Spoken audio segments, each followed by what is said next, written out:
All right, the clicks went off. Good to go. Everybody comfortable? Yes, sir. Sweet. All right. Well, should we start by Hesh Boy, talking about what he did this morning? Or? Yeah. Hesh Boy, do you got everything going on over there? Because you've made this whole process so far today kind of a fuckery. Yeah. Are we good? You made our most important guest wait. No. Shit, I can't say that. Oh, fuck. Everyone's going to be mad now. Oh, that's Not right. the most important guest. Also, it's all right, man. Take your time. we got all day. Yeah. But I'm tired. All we got is time. It's not like he has anything to do today or anything, Hesh. No big deal. Yeah, whatever, dude. So we got a little bit of a change today, a little bit of a different look. We got an extra camera angle in here. Shout out to Bullboy Films running the third angle today.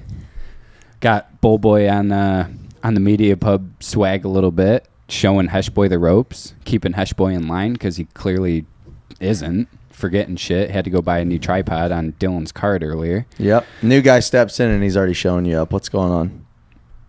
Not a good look, Hesh. Not a good look. Not a good look at all. Well, we can punk him all day, but should we bring it in? Yeah, bring us in. Well, we're back. What's up, everybody, to another episode of the Insiders Podcast presented by WTP Motorsports. Today, we are joined by Justin Bogle. What's up, dude? Thank you for coming on. Thanks for having me, boys. I'm excited. Let's get this talking thing done, man. I'm down to talk. How much time we got? Well, we got plenty of time. Let's go, man. Let's Careful go. what you ask for. Let's go. How much tape we got? Let it run.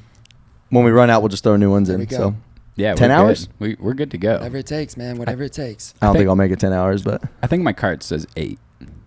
okay. Yeah, so We got time. hour and a half, 2 hours sounds good. Yeah. So, Justin Bogle, very stoked to have you. I was actually telling Bullboy on the way here, this is a little bit different for us. Usually, at least for me, every guest that we've had on here so far has been like a homie or, a close friend at least, in which I've actually never had the privilege to meet you. So we're super stoked to have you. Whole lot we could get into today. So, I think we could jump right into it by the most recent relevancy. You've had some real good finishes at the end of this year. Granted, It was better. It was getting a little better. well, I've been meaning to ask this, just because you are a former 250 champion, you have a solid resume underneath you. So what has this season look like for you? You've had a bunch of top 10s. You've been ramping your way up closer to the top 5. How has this season been for you? What would you classify this season as for you? Honestly, this season was a lot of frustration, and I didn't really feel that great at any point.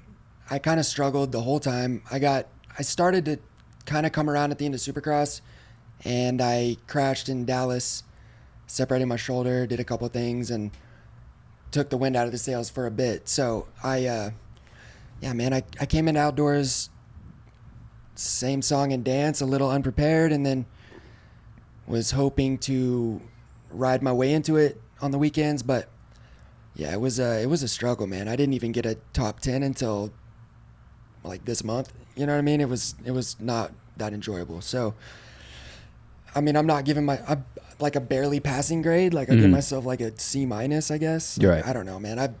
It's hard because where I'm at, like right in this moment, isn't ideal by any stretch of the imagination. But damn it, man. Like I've won races before, Right. Like I've won a 450 outdoor, and it's been so long since I've won. So it's frustrating because I feel like I'm the same guy, but I haven't been able to prove it. Right.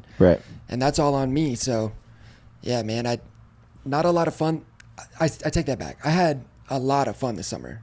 I was enjoying the races, more perspective from like life stuff happening in the last couple of years. I think that hit me, that made me just a lot more appreciative, and I kind of understood what was in front of me now more so than maybe I ever had. So yeah, man, I had a lot of fun. The team I was on was the Rocky Mountain KTM team. Everyone on that team I had a good relationship with. I had so much fun with those guys that every weekend was like, I looked forward to going to the races, you know? And sometimes it's not like that, especially if you're not doing good. Right. You know, if your results aren't there, like sometimes it gets to be a drag. It's hard to get Easy yourself. to stress. It's hard to get yourself to like get excited to go to the airport. You know what I Right. mean? Because Right. you're just like, man, I got 14th last weekend. You know what I mean? Like I don't want to even. It's not even. It doesn't feel like in the moment like it's even worth it. But obviously it is. Like you Right. have to go through that and keep working to get back up there. It doesn't just get handed to you. So Right. it's frustrating, but it's the name of the game, man. This stuff ain't supposed to be easy. Right. You got to pay to play. So that's Right. what we're doing, man. Yeah, like you said, you know, you've won 450 races, 250 races. Like, that's probably the hardest part for you. Just, you know, like you said, going out and getting 14th place, that probably feels like shit. But at the same time, you saying that you still found the fun in every weekend and stuff. I feel like when everyone's, you know, done racing, or just even when you reflect on each year, that's the stuff that we all overlook, or, you know, you just take it for granted. In the moment, you don't even realize how good shit is. It's just the racing's not quite there. You know what I mean? But I feel like, you know, dwelling on it and not finding the good in each weekend, that probably just makes you do worse the next weekend. Yeah, and that was big for me in the last year. Mm-hmm. You know, because I think maybe the first half of my career, honestly, I feel like I missed out on that. Maybe just enjoying what I'm doing. Like Right. this is like racing supercross and motocross and riding for factory teams and being able to do what I love doing every day and literally be able to pretty much make my own schedule and Mm-hmm. do whatever I want is like everything I ever wanted when I was a kid. Right. It's everything I ever dreamed of having. It's like what I wanted to be from the time I saw motorcycles. So I think I missed out on some of that just from just the stress and pressure of trying to win, you Right. know, and it's professional sports, you know what I mean? Mhm. Trying to win and be up there and be one of the guys is tough work. It's not like Right. it's no walk in the park. So you have to do that. But at the same time, I'm getting older now. I'm still young. Don't get it twisted. You But might be moto old, yeah, but I mean, barely. I still feel like a kid inside, you know, and I'm this year especially, I wasn't going to get re-signed to the team that I've been on for the last 3 years, and very grateful for the time they gave me. Mhm. I had 3 years, three seasons to prove myself, and honestly, I struggled. So Right. I'm thankful for that time, but I kind of realized like, okay, if say, is this like, maybe I don't know what I'm doing from here. Am I getting another ride? Am I going to be on a factory bike ever again? Like, it's hard to say. The landscape of where this thing's at right now, it's tough. There's not a lot of spots, and when you're not getting results like I haven't been, it gets tough. So I kind of just decided, man, I'm going to be myself. I'm going to have a lot of fun with it. I'm obviously still working my ass off. We all do. Mhm. I'm doing the work. I moved down to Florida mid-season and slept on a mattress on the floor for a couple months. Like I'm not scared to do whatever it takes and thug it out. So, Right. so yeah, but when you're doing that stuff and you're not getting results, it's very, very frustrating. So you got to find the good in it, man, and have some fun with it, because it's like with anything, there's got to be yin to the yang. There can't all be good. There has to be some bad, because this stuff is really cool. And if there's no bad, like, then it wouldn't be as awesome as it is. But Right. It's got to be a balance. Yeah, it's incredible. So I think missing out on the fun aspect and having relationships with guys on the team and enjoying my time at the races and having fun with the fans, like that stuff is that's what excites me. I love that stuff. And that's man. what you'll remember too, you know? Yeah, and I mean, honestly, like I haven't had much to write home about results wise in a while, and a lot of the fans have been really, really good to me and very supportive, and there hasn't been a whole lot of negative, you know. So, and that stuff means the world to me. That means more than almost anything. So, that's made it a lot more fun for me personally, and just having that relationship with the guys and the fans, and just being in the mix. And I love this stuff, man. I want to be in the paddock and be around this stuff. This is what wakes me up in the morning. This is what I think about all day. Like, I love this stuff, man. Right. 100%. So, you know, as somebody who, again, you know, I remember not that long ago, it feels like I was a kid, but not that long ago, you know, we were watching you dominate the 250 class and win championships, and you were at the highest level. You know, and obviously moving to the 450 class changes a lot of things. It's a drastic change from 250 to 450. Trying to piece how I can word this without sounding like an asshole, but You're an asshole. It's fine. I mean, how hard is it to stay motivated for somebody who was pretty successful in the 250 class, and then, you know, you had some success, you've had good success in the 450 class, but probably not like you've wanted, obviously. You know what I mean? After doing what you did in the 250 class, ideally you jump right down to a 450 and do almost the same thing, you know? So how hard is it to stay motivated? And I mean, you sound like you don't have an issue with that, but how, you know, again, how hard is it to stay motivated when, you know, stuff like that happens? It's really tough to stay motivated through the roller coaster that this thing is. It gets tough, man. It's one of those things that it's the same thing with, like I was talking about, the perspective on all of this stuff. Like, there was a couple years where I was just getting to be really over it. And even, I say, when I turned pro, I guess, in my head, the last couple years of amateurs, I didn't really lose much at all. And I came in very confident, and I was pretty positive that I was going to win a lot. Like, I was just very confident that I was going to win a lot.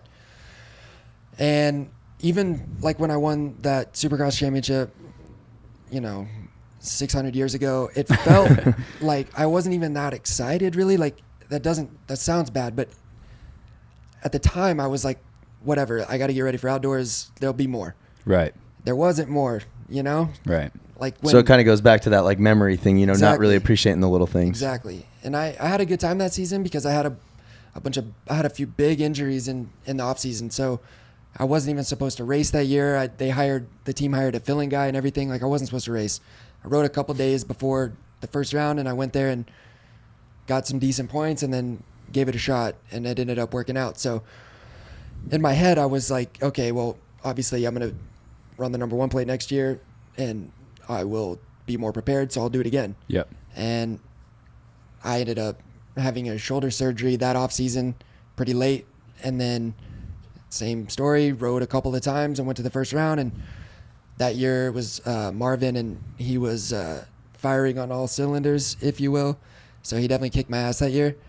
I won 1 race, I think. So, yeah, I mean, it's not like I ever was at a point where I felt like I was fully realizing my potential, you know, and that could be said for a lot of guys that do a lot of sports and a lot of stuff. 100%. You know, and it's not like that's a unique story to me. I think injuries really played a big part in a lot of what went down with me, but at the same time, I mean, I'm not going to cry about it. It is what it is. All the stuff that I went through, I'm okay with it because I'm okay with who I am at this point. Right.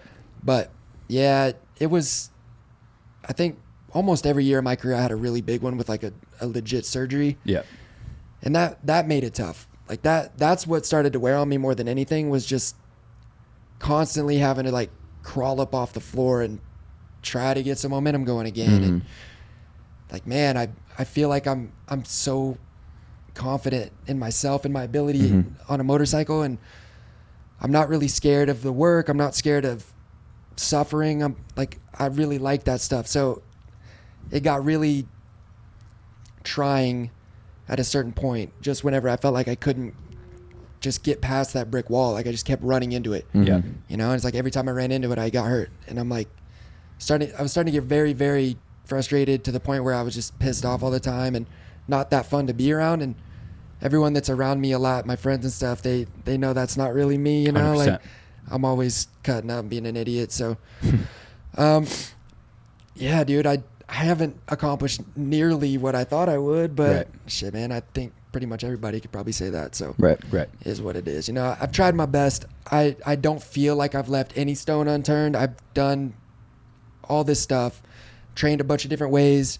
I've packed up mid-season and moved across the country numerous times. Like, whatever it takes, I've done it.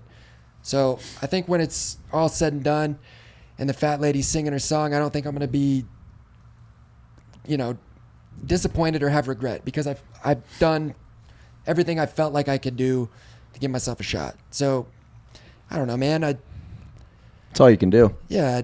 There was a point when I was over it, but then I went through a lot of stuff last year that kind of brought me back into it and reminded me why I do this and how Yeah. much I really do love this stuff because, man, it's hard to even explain how much I love this stuff, man. Like, I'm going to do it either way, you know? So, Honestly. I mean, I think You know it's after, good because you keep coming back. right. And, for anybody who, gets hurt a couple times doing this stuff knows, like, it's hard to keep coming back after you get hurt, and especially after you have a couple big ones, it's really hard to come back. Especially when they're back to back too. It's like you always feel like you're in recovery mode. Like you can only recover so many times in a row and you're just like, fuck, do I ever get like the satisfaction of going and winning or racing or, you know what I mean? It just sucks. Well, and it's, a lot of it is, everybody knows a lot of the sport is super mental too. So, absolutely, year after year, as you get all these injuries, I'm sure the thought starts to go through your head, am I fragile? If I crash, am I going to re-break whatever? I'm sure there's a whole bunch of crazy thoughts that, go through your head. But one thing I think nobody can deny is I'd say you probably have the strap for the most stylish dude in our sport on and off the bike. Now, that is a big claim. See how he walks into the pits? Shit, some of the supercrosses. Well, him and Colt together? Fuck. I'll take it. Colt would argue with you on that one, but I got Colt all day, so. So let's take it right back to the very beginning. Where, how were you brought up as a kid? Where did this style come from, off the bike and then on the bike? Again, Bull Boy and I were talking about it on the way here, and you were like Mr. Leg Swag back in the day. I remember literally the dog piss whip. Yeah, like I remember like not being able to throw whips at all or even get the bike flat remotely close, but I would pull the leg off and try to dog pisser it and try to look like Bogle back in the day. And you just did a Superman secret on accident. It didn't. Granted, none of the photos or clips ever came out how I, thought they did in my head. But, where did all that come from? Where did all the style come from as a kid, or did it get developed in your younger age, or where did that come from? I don't know. I think stuff like that, I feel like you may not even remember what it was, but something in your life caused you to start being a certain way. Right. Whether it's like you felt like you needed something from somebody, so you figured out how to get that was by like being entertaining or whatever it is, right? I don't know. I know when I was super young, I would always be doing tricks and stuff. Like when I was on 60s, I learned how to do hill clickers, so I would do them all the time. And like I got a lot of attention for it. Right. Like my dad thought it was cool. Like, so I don't know, maybe just my old man thinking it was cool got like amped me up, and I would just do it all the time. So I've kind of always, I think maybe just my personality too. I think the most important thing with all of this is your personality comes out in anything you do. Yep. And however you are in life, honestly, comes out in how you race and ride and how you dress and how you do everything. My personality, I'm a little bit, I'm not a social butterfly, if you will, but like I need interaction socially. I need like my friends around. Like I need to be able to have fun. Like I'm a ginormous smartass. Like I need to be able to like joke around and do that kind of stuff. Otherwise, I'm just like really unhappy. So I think a lot of that stuff for me is just me being excited. Like I have a hard time getting focused, and doing 35s all week is really difficult for me. Like my ADD just like it's pinging off the charts all week, dude. I'm just like, I want to do something cool. Right. But yeah, I think for me, I go to the races and I'm like, all the fans are there, they're cheering, they're all excited, and I just get amped up and do stuff. You know what I mean? It's like I don't really practice that stuff, but I just the entertainer comes out. I get all excited and I'll just do something. You know, it's like sometimes I'm like the sight lap shit. Exactly, sight lap stuff. Like a couple people were giving me some shit this weekend because in practice I stopped. Like I heard people cheering, and I did a knack like real quick. Like I heard it, I was just going up the jump. I did a knack, and then I like stopped and was like revving my bike and like. But and then afterwards I'm like, dude, I'm an idiot.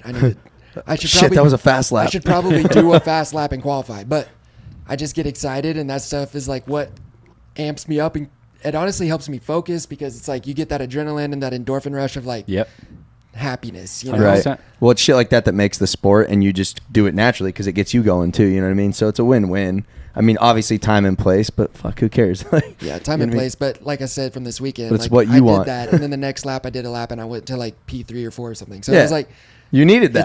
it's what You makes hype me yourself tick. up. But Yeah. like every single person on this planet's different, dude. Everyone needs something different. Yeah, the you same know? shit doesn't work for everybody. And not everybody can go out there and be that like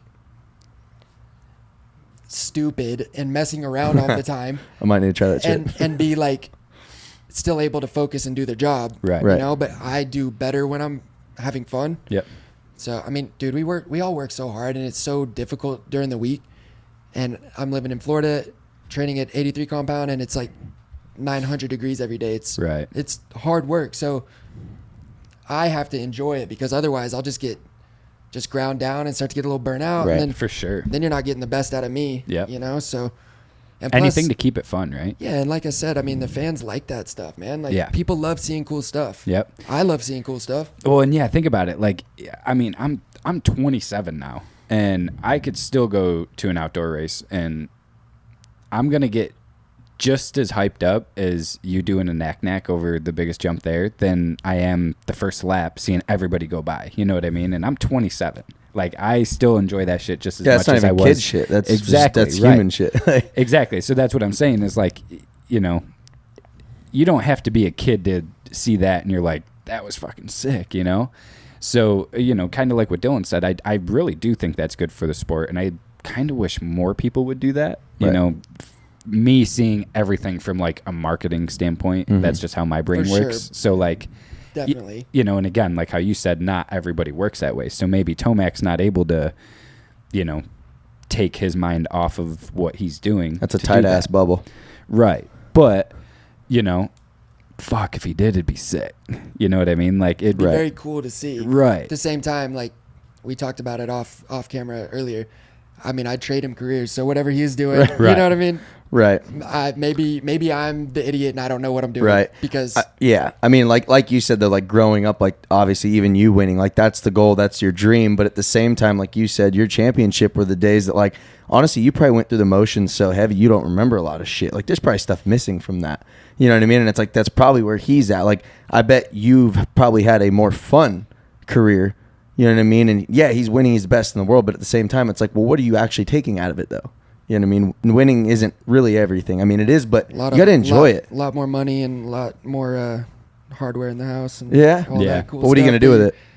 Buy cool stuff. True. I like the money aspect, but like Yeah. Mike Tyson talking about his career back in the day, there's Nah, a video it's- and he's like, it's just plastic. Nah, like, it's fuck. the same thing, bro. Like, that stuff doesn't really matter. No. It does. It does, You yeah. absolutely need it to survive in this world. Yes. And the more of it you have, the better off you can make your life and your family's Yeah. life and the people you care about. But I also do think that, like, having just so much passion for something Mm-hmm. and enjoying something that you're doing every day, you're not always going to enjoy it. Like, sometimes Right. sometimes I hate this shit, but like, Mhm. I love it so much. It's like the most toxic relationship sometimes. Right. Like, It is.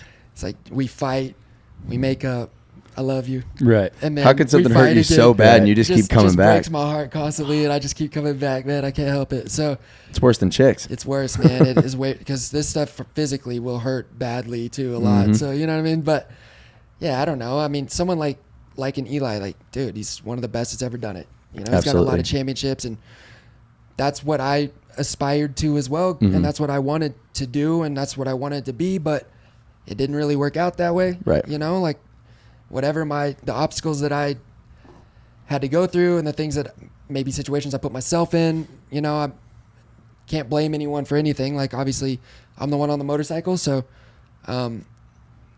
my path is different, and I feel like understanding that my path is different, and I'm not going to be Ricky Carmichael or Jeremy McGrath, but I guess I'll just be Justin Bogle then, you Right. know, like, Right.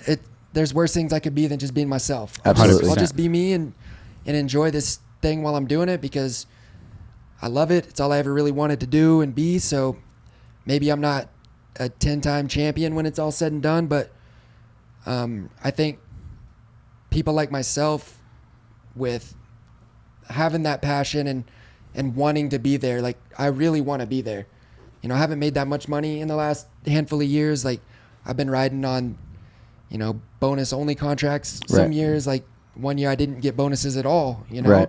Like I won a 450 national. I didn't make any money from it. Mhm. But at the same time, like I wouldn't change that because that summer was awesome. I learned a lot. I had so much fun.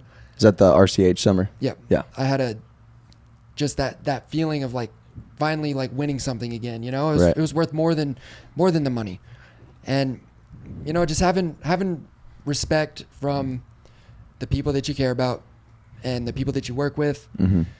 And at the end of the day, just not being a shitty dude to everyone that you're around and, treating everyone well. I have a good relationship with a lot of the people I've worked with on the teams that I've ridden for. And, that stuff means so much to me because there's been years I made pretty good money. When I was on the 250 stuff, like I, win a championship, you make decent money.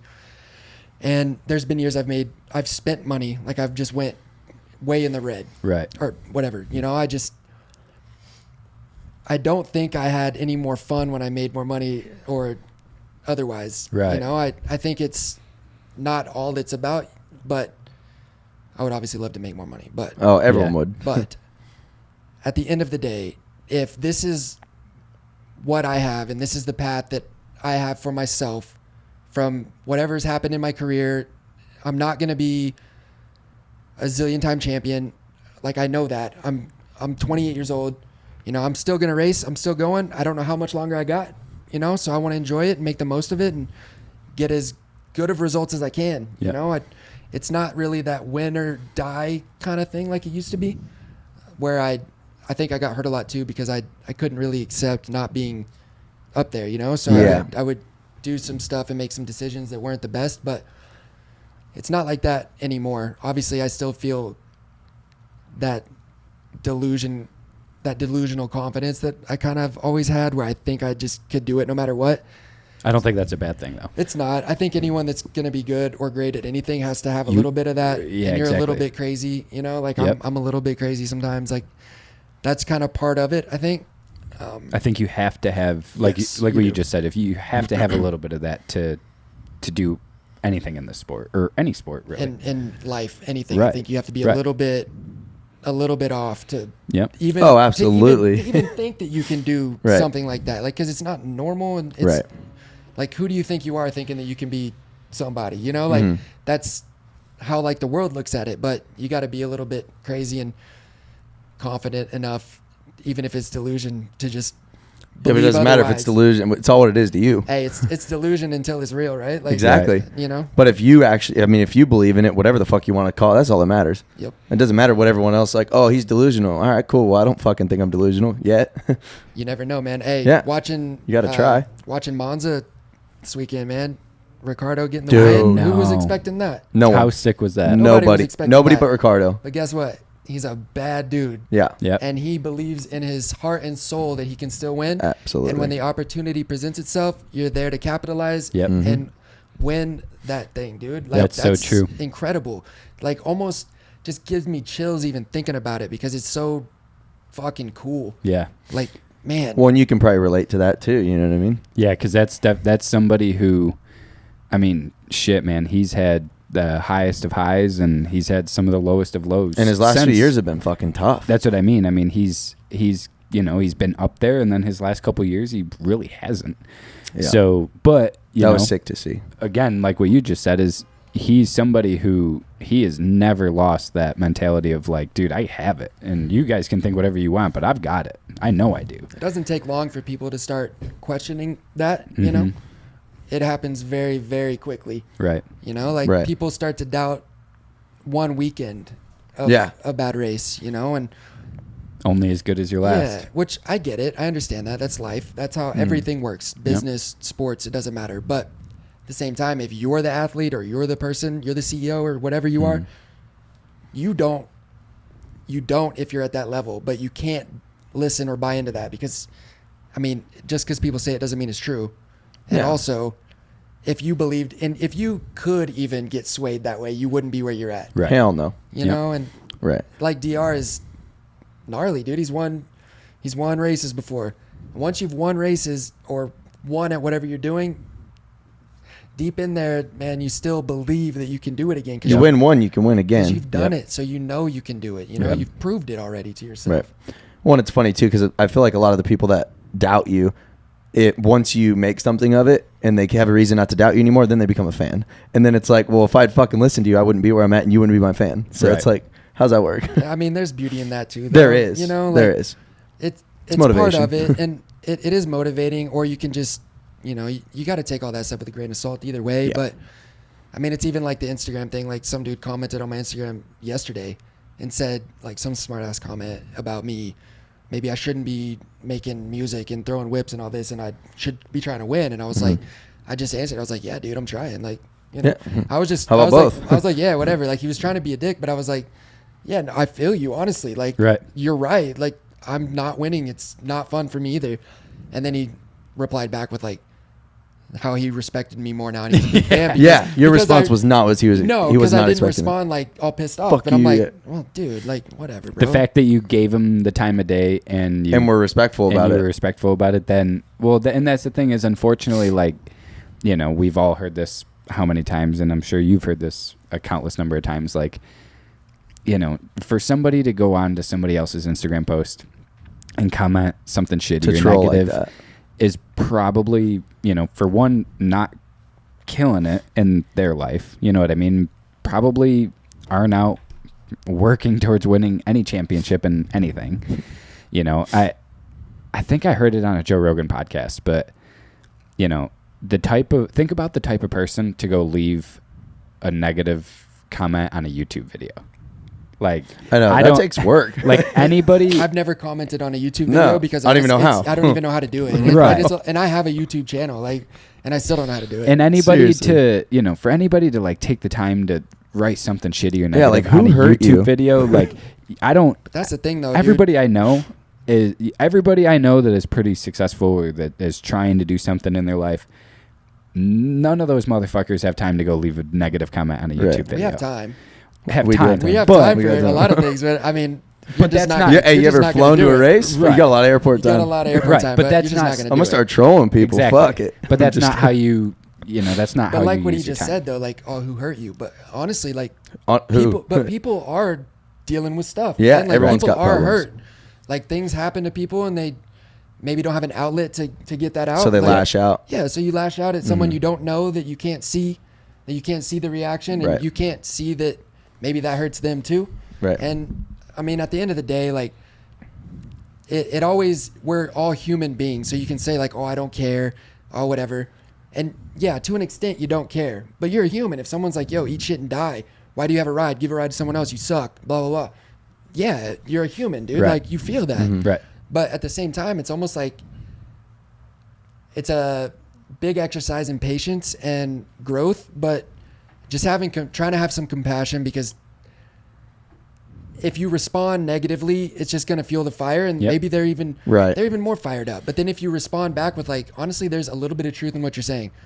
Like, I'm not naive enough to think that I'm perfect. Yeah. I'm not crazy enough to think that I got it all figured out, because I don't. Yep. So there's a little bit of truth in what a lot of the hate and a lot of the comments, there's a little truth in a lot of it. So just kind of try to understand that, like, yo, people are going through some stuff, like, whatever, bro. If you need to try to see their side, if you need to lash out at somebody, and even if I don't see their side, because I likely won't, because I'm just not really built like that. Right. But I mean, do your thing, dude. I've been through a lot of shit in my life. I've heard worse. I can handle it. You know what I mean? I can be the punching bag, and if it makes you feel better, that's fine with me. And at the end of the day, I mean, again, whoever this is, probably a lot of people out there, you know, they probably have zero idea that you're, one, going to see it, two, you're even going to reply. So, you know, homeboy probably commented that, just figured that he was just going to be another having comment. a bad day. Right. He was just going to be another comment on your post. And for you to reply to him, you know, he was probably like, fuck, that was sick. You like, probably turned his day around. Right. Like, honestly. I didn't expect Bogle to reply to me. Like, he was probably jazzed off that, you know, so.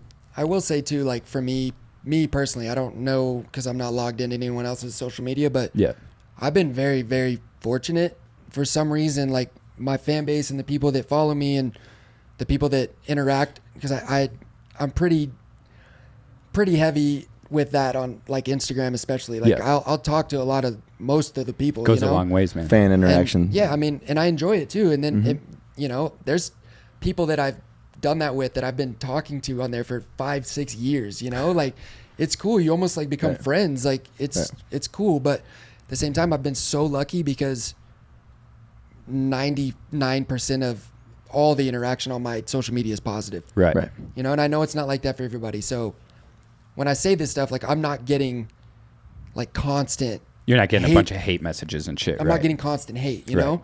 So I'm very thankful for that. And obviously it can turn around and change at any point. You never know. But after this podcast, you're just going to get a whole bunch of hate. whatever. Fuck you, dude. But at the same time, it could happen.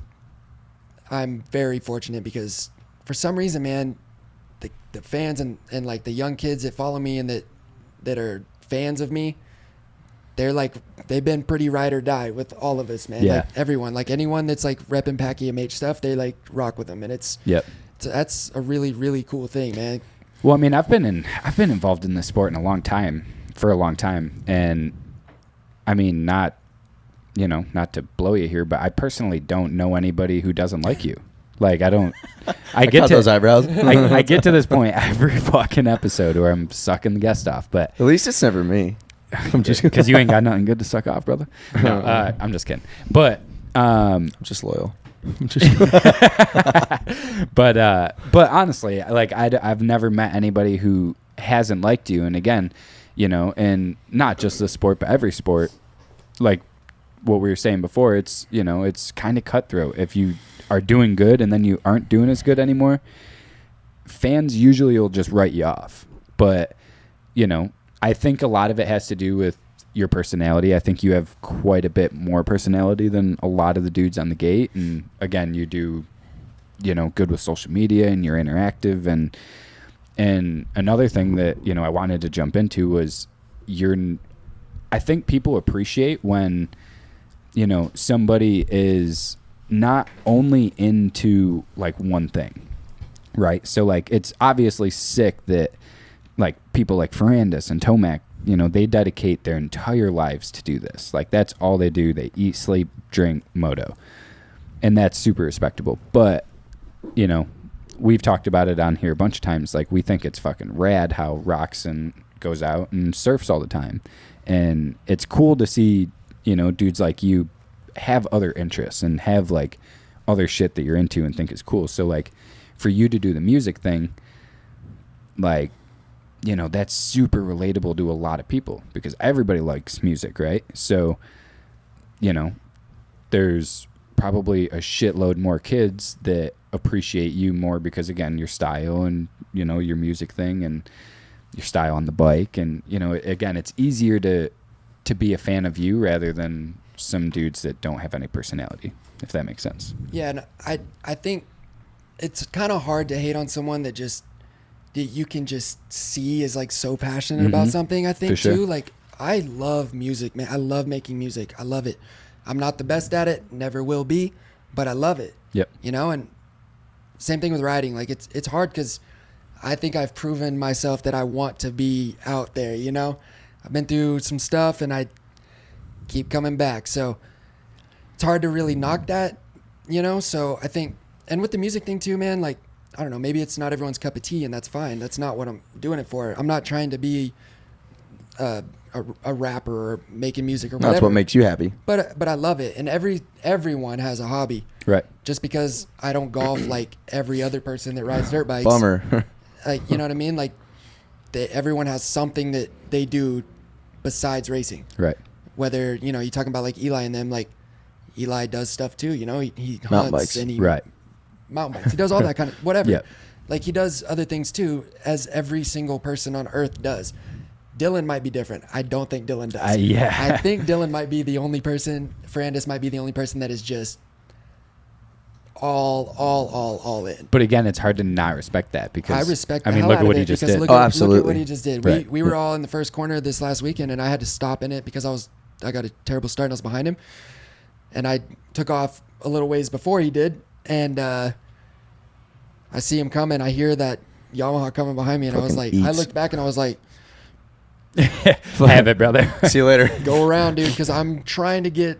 I think I made it up to like 7th or something, and this dude got on the box Yeah. from Yeah. that. You know, like you, Yeah. you have to respect it because he's gnarly and he earned that championship, man. 100%. He Fully pretty earned much, it. I mean, that's like as close to dominating as you can in a field like this. Right. Like no one should have dominated anything. No one should And have he dominated fucking, that. he never missed a podium.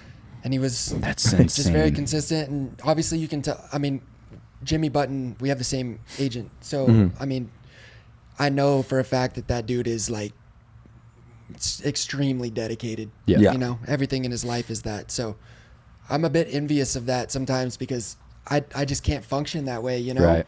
And there's been times I've tried. I tried it for a couple years and I got very unhappy, and fitness wise I got a lot worse. I was doing so much stuff. I wasn't better. And I had to switch the program up a little bit and start being myself again because I was getting really burnt out. But some people aren't like that. You know, Right. they're not going to get burnt out, or I am. You know, I got to go home and, you know, yodel in a microphone and try to make it sound cool. So Right. I don't know, man. I need other things to. I'm a creative type of person as well. Like I need creativity in my life. I need change. I need all of that. Like I've moved a lot. Yeah. And I get a little boost from it, you know, and I need to be able to express myself. I think I start to like, I'm going to like combust if I don't. Like I'm going to explode if I don't like express myself and like get all this stuff out, because I think I feel a lot. Like I'm not emotional like I'm a chump, don't get it twisted, but I'm emotional. Like I feel a lot, Yeah. you know, and I think that fuels a lot of what I do as well. Like whatever end of the spectrum it is, you know, that'll, when you're down in it, like you can get back out of it because I can get very like determined one way or the other, you know? Yep. But I have a lot going on in this little miniature brain of mine, and I need to get that stuff out, man, because I think if I don't, I will go absolutely crazy. Yep. So Yep. the best way for me to do it is music, because if you can, I'm pretty open in that stuff too, you know, and that's scary and kind of hard to do, to like be vulnerable, you know, like I'm Right. a pro athlete. I don't want people thinking that I'm, you know, like weak or anything, but Yep. I just talk about what I'm going through and whatever, and if people like it, cool. If they don't, that's fine. But I literally have to do it. Right. You Right. know? You can't bottle it up. You just fucking Can't bottle it up. implode. I have to make something of it. You know, I have all this energy and all this feeling and things that, like, I feel like I would be way worse at my job, and I'd be no fun to be around, and nobody wants that. So Yep. got to get it out some way. So I understand that people, like I said, there's truth in all of it. Like I get it. Like, oh, maybe you shouldn't be trying to make music and actually try to win. Well, yes, I would absolutely love to be winning. Like, it's been a long time and it sucks not winning, but I need to do other things too, man. Well, Right. yeah, Gotta they go keep my they go mind hand in right, hand man. for you. You Yeah. know, it takes one to do the other. Yeah. You're not And- happy. You're and not with- going fast. With riding as well, like I have to, during the week, like I have to do, if I'm done with my motos, like I need to go play around a little bit. Like I need to go throw a couple whips or do Right. something, like to just have a little fun, and I get that little boost and remind myself, like, I love This is why we ride. Yeah. I love Yeah. this. Exactly. This is why we do this. Because I love doing motos. Like I really do love laps, but like I don't like doing like sections. I don't like doing sprints really. Like Yep. it's never really been my jam. I like just doing laps. I like flowing and not really putting extra like effort into it. Like the people I looked up to is like Stephen Everts and people like that. You know, like Right. Robbie Raynard taught me a lot. Like I lived with him for years, and he was beautiful to watch ride. Like that's what inspires me. So getting reminded of that every now and then and being able to just be myself and do that. And if I'm 5 seconds off during the week, it is what it is, because it's not going to mess me up mentally. Cause Right. like I'm fine. I'll still go to the weekend and still think that I can win Yep. probably, you know? So it's not like I lack or I lose confidence from that. I get confidence from just being me. Right. You know, when you suppress all that stuff and you start dressing different or acting different or not making music because people are going to judge me, or people are going to, oh man, someone's going to talk shit. Think Like, that you're too Yeah. distracted. They're gonna talk whatever. shit either way. exactly. You know, you just, You can't please everybody. you're never ever going to please everybody. So just do your thing, man. Whatever floats your boat, man. And that's what, I mean, that you having that mentality is honestly what keeps me to believe that you can still go out and win. Like, you know, for somebody like you, there's a lot of different ways that it could go, right? Like, because you clearly have the talent.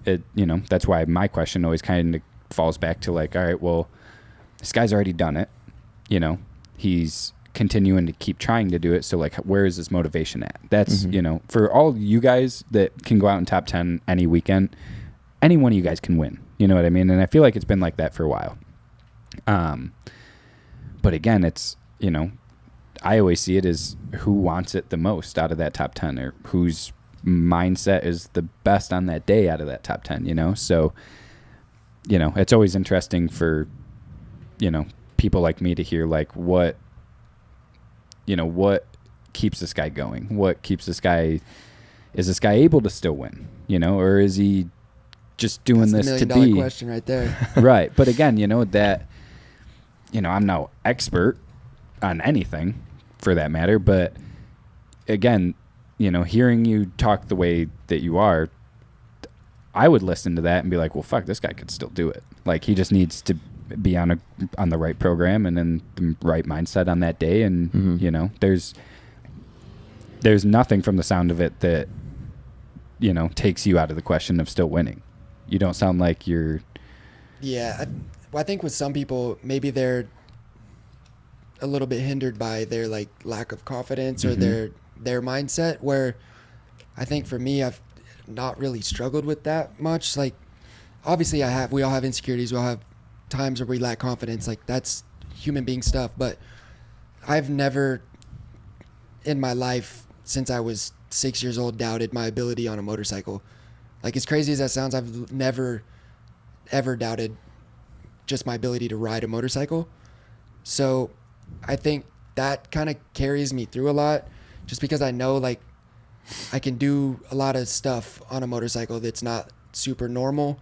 I know I have something, whether it's a gift, I don't know, to be able just to ride. Like, I don't have a gift with fitness, clearly. Like, we can see that. Like, bro, my fitness has been so bad. Like, I've had this Epstein bar issue for like 3 years, but luckily for me, I have great people around me, and I have people that are helping me get all that stuff sorted this off season, just changing a lot of stuff with my life, you know, diet, nutrition, lifestyle stuff, like just all of it, you know, not having shitty relationships, not having distractions like that just take a lot out of you, like emotionally, mentally, all of that. So I'm doing a lot of work, man. And that's the thing is I think I still have that confidence at this point because I'll do whatever I got to do. Like, I'm not scared to do whatever it is, but yes, I do have that confidence. And I know it's why, like, the one summer I whole shot like 7 out of 8 motos that I raced, and I finished like 12th, you know. but every time you lined up, but in my head I'm like, but you knew you were better than everyone on the start. I'm like, dude, if I whole shot though, like, you never know, I could get on the box today. Right. Like, that's in my head every time. And even like at Hangtown, like last weekend, I was like, I qualified, I think I was P5 in both practices, and I was like, doesn't matter to me who's there and who isn't, because I understand like a lot of people are out. Yep. But you got to be there. You got to be there. And at the same time, like, I'm not going to think about that, because that seems really odd when people say that a lot, and they're like always talking about that. It's like, well, do you think you're not going to do it if everyone's there? Like, I don't understand why you're even bringing that up. But so I'm like, dude, if I could get a start, you know, who knows? Yep. And obviously I didn't. I was in like 7th first lap, and I rickied off the track. I kept going. I didn't turn on the off camber, get back on the track in like 36th, and I was like, sick. This is gonna be fun. This definitely didn't go how I expected. Not what I planned at all, but it was so much cooler in my head. I seen a practice clip from qualifying too. I don't even remember where I seen it, and it's funny that I even remember this, because I don't even know if we had talked at this point about having you on, but I remember literally watching that practice clip, and your form on starts is just so good. You fucking lock your legs in to the bottom of the bike so good. And I literally thought to myself, I'm like, Bogle's gonna fucking whole shot today. Dude, I thought just that off too. that practice clip, I was like, he's got it. Oh, I think I know which one you were talking about. Yeah, I know which one you're talking about too. But dude, it's so weird. I've always been good at starts. Like, throughout my whole career, I've whole shot like a lot every year. Oh yeah. You know, which like some people like Benny Bloss was my teammate for a couple years, and obviously we trained together at Raynard's, and he never got I don't think he's ever got a hole shot in his career. And I'm like, that's crazy to me because I got so many of them in my career, right? They're just normal for me. Like I know how that sounds, but at a certain point, Right. I didn't even think about it. Like, Right. I remember being teammates with Trey Kennard the one year, my rookie year on 450s, and he's like, "What do you do? Like, what are you thinking of?" I'm like, "Bro, I don't think. I don't know. Just do it. It's whatever. I don't practice starts. Like, I just do it." But in the last couple of years, I have struggled bad.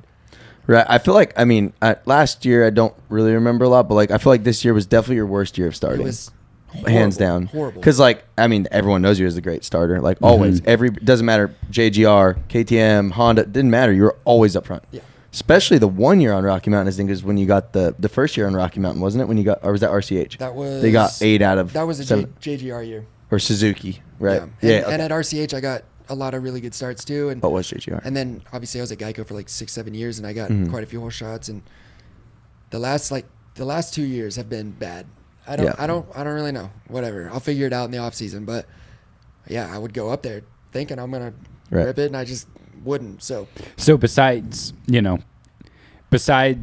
that, because again, you just said you don't really roll up to the line with a game plan or anything like that. But for anybody listening who races locally or however, and they struggle with starts, what is something that you can give away for a hint that, like, even like I said, how the way you squeeze the bike is, I don't know if it just looks super sick or, what. I mean, it's definitely effective. Yeah, Some cycling legs, man. I'm sure it keeps the bike a little bit straighter, Like, but RFED always used to tell me, like, hunker down, like, don't stop kissing the number plate until you're like out there. Right. So I could maybe have used that advice a little bit more often this year. But I think, what my favorite thing is to tell people when they ask about that kind of thing for advice on like riding stuff, I'm like, so what I did was I watched the people that I thought was the coolest. Yep. Right. And then I kind of tried to emulate what I could out of it. You can't match everything everyone does. Like if I could, I would have been James Stewart. Right. But you can't do that. So I think if you watch, like, say, if you picked up on and liked how, like, I squeeze the bike with, like, my legs and where my feet are at, try to do that. See how, like, stay over the front. These days, it doesn't matter if it's a 250, 450. The bikes are unreal fast. Right. Way too fast, honestly. So the thing will wheelie even if you have the whole shot device sit the wheel. 190 millimeters. Yeah, dude, you could have the. I actually was talking about that during the last week with him. I'm like, look how far down Justin's fucking button is. Right. Like that thing's 3/4 of the fort guard. Literally. it breaks off sometimes because it's so low. But you got to stay over the front of the bike. That's like the biggest thing for sure. One of my buddies back home, he races a lot right now, like locally. He's getting into it. I think he's beginner class, but it's so cool, man. It's honestly so inspiring. He's having so much fun. He's racing every weekend. He rides during the week, and didn't ride growing up. None of that. Like we went to high school together, but it's really cool to see. But I was watching some starts with him. I'm like, all right, dude, we invested in graphics and stuff. We need a whole shot device because that's gonna be tough. Like we're struggling on the stars. We're trying to figure it out. We need a whole shot device. That's gonna cause a lot. That'll fix a lot of the issues there for sure. Yeah, So. it's funny because right when he started racing again, I told him that. He's like, oh, I'm going racing this weekend at Glen Helen. And I look at his bike. I'm like, bro, you got a whole shot device? He's like, oh, fuck. Do I need one? I'm like, Yes. Yeah, you do. That's do. probably more important than, graphics. Anything else. Bike looks sick, but you ain't got a whole shot device. I did pull off your whole shot that weekend too. Yeah, see, what's up? There you go. It is funny, though, because like even on starting, I like watching a few different people and kind of take the best from each, because it's like I feel like it's with anything, the same thing doesn't always work for everybody. Like I've seen you start and I've literally tried to do the exact same thing, whether it looks like that on camera or not. And like it sometimes worked for me, sometimes wouldn't. Like what actually worked for me most was like the Vince Freeze approach where like kind of real upright and fall into it. But what you just said, that doesn't work for a lot of people. Vince crushes the starts. He's always up front, but I can't start that way. That's what I'm saying. It's weird. If you watch Cooper, he crushes the starts. Yeah. Doesn't start like me at all. He almost doesn't move at all. He kind of just sits in the middle and stays there. His feet are on the pegs as soon as he's over the gate. Like I can't pick up my feet that way quick. different style of doing it. So that's where it's tough trying to explain to people what to do. You really can't. You can have a base idea, but you need guidance. It's like life. Yeah. You need guidance, but no one can just like tell you the rules and how to do it because Right. there's not any. Right. Like the way I do it is way different than Vince Right. Freeze, but Vince Freeze crushes starts too. I know. So it's, I don't know, you kind of have to figure it out yourself and find out what works. But that's the best way to learn anything in life is trial and error. And that's how I worked. My parents both had jobs growing up. I never really had time to practice during the week. Mm-hmm. I went to school. I didn't have a riding coach until I was, almost off super minis, but I always have kind of ridden the same way. Mm-hmm. But it's because that stuff's kind of natural, whatever, how your body's made up, how you feel on the bike, like the way you sit on it, the way everything is, like it's very like personal. So Right. your style is personal because we're not the same, and racing a dirt bike is a lot different because you see all of it. Like you see the person, like you can see that where my feet are on the gate. Like you can't see where Lewis Hamilton's feet are in the car. Like, Right. So Wide the fuck open. yes, that thing's got some grip, I think. But yeah, It's that party mode. party mode. But I think you kind of have to learn for yourself just from trial and error. And that's the best way. Experience is the only way you learn. And that's why you don't get good at any of this stuff unless you put in your 10,000 times 10 hours. Right. You gotta just, man, all I ever wanted to do was ride growing up, man. It's a lifetime of hurt. It's all I ever wanted to do. So I loved it so much. I loved watching it. Like I watched every race from like 1980 through current stuff when I was a kid. Like I just wanted to know everything about it. I wanted to see everything I could find. I wanted to read everything I could read. And that's, I think I maybe naturally had like a gift to be able to have some talent to ride. I think a lot of us have that.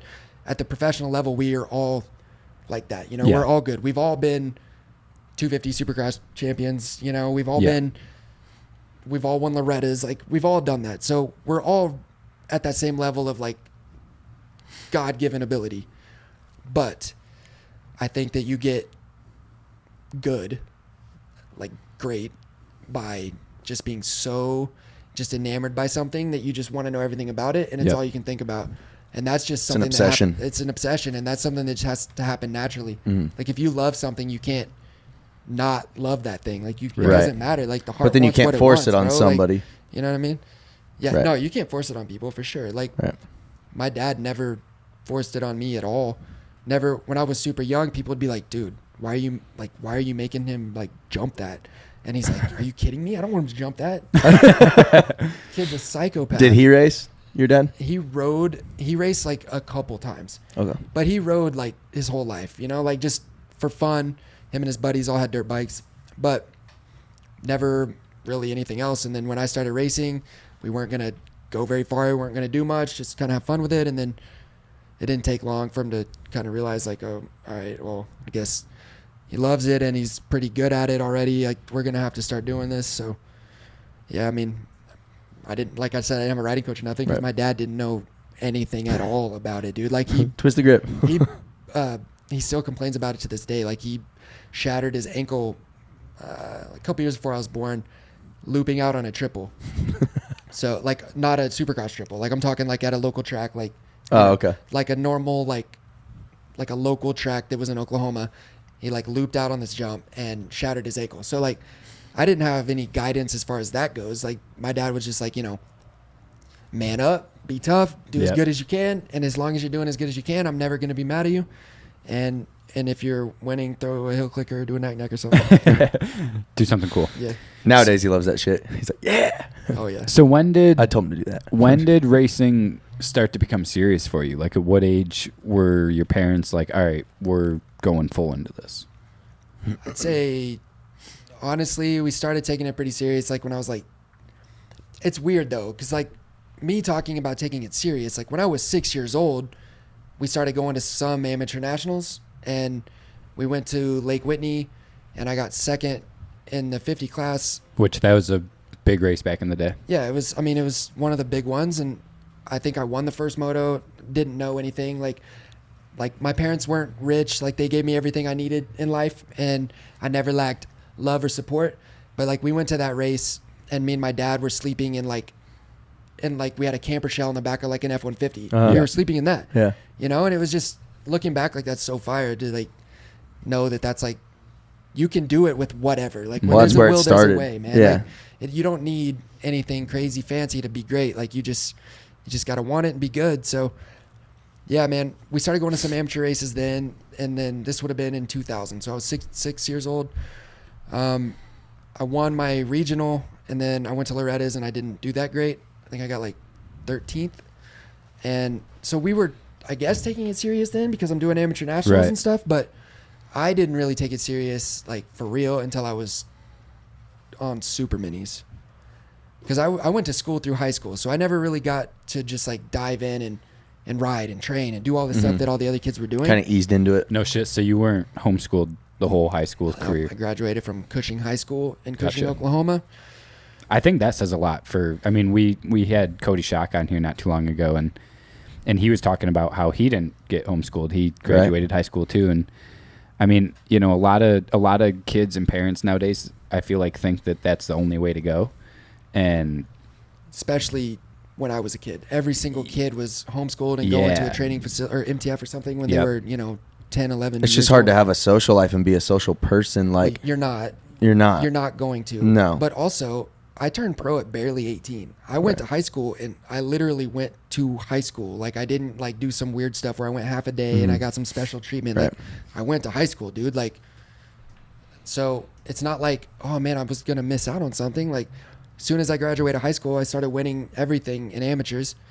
And then I got a deal and went pro, like, shortly thereafter.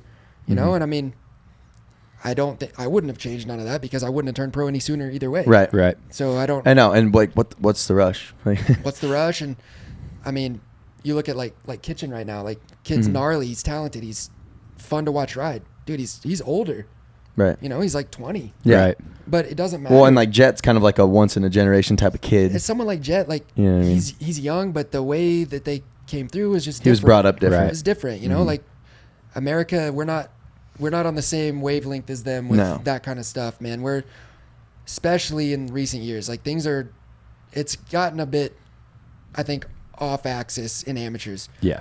I think when I was growing up, I think I have like an instinct for racing because I never really got to practice, but I raced every weekend somewhere. Yeah. We were driving to Texas or Missouri or, I was racing. Oklahoma had a strong scene when I was a kid, and I'd race every weekend. Some races were almost kind of your practice. Like you were practicing Yeah. during racing. But sometimes. Well, it probably made you mentally think like, hey, I just got to show up and perform. Exactly, and it teaches you to like just figure it out. It like sink or swim Yep. every time, and I'm not Yep. gonna go out I there like and that. sink because like I want to win, and my dad is spending all of his money for me to do all this. He's like getting up at 5 to go to work every day, and then coming home and trying to get all the stuff ready so we can go race on the weekend. Like, I don't want to let him down. Like, you know what I mean? So like, you just have to figure it out. And when you're a kid, you want to make your dad proud, and you want to Absolutely. So like, I didn't want to let him down. I wanted to be, and I just wanted to win, dude. Like, something in me, like, and me and Colt Nichols like been best friends since we were super, super young kids, and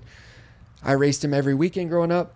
And I also think, like we were talking earlier, things that you go through in your life shapes how you are in relationships. It shapes how you are in like the public eye, all of that kind of stuff, right?